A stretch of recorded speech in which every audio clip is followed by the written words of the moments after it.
And there she was, the Statue of Liberty. Sunlight kissed her crown, casting both light and shade. Seeing her up close with the pedestal beneath felt so majestic.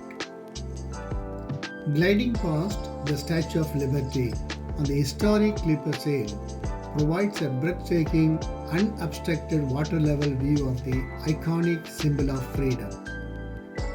Visitors lined up for perfect portraits. As we turned back, we saw the skyline again.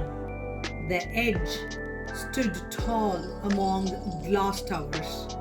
The lower Manhattan skyline sparkled in bright sunlight, steel, glass, and history blending together. Feel the wind in the sails as you peacefully cruise the harbor, taking in world-famous landmarks like the Manhattan skyline and the Brooklyn Bridge. It is an unforgettable way to experience the magic of New York from the water. Shining buildings, shimmering water, and pure magic in every direction.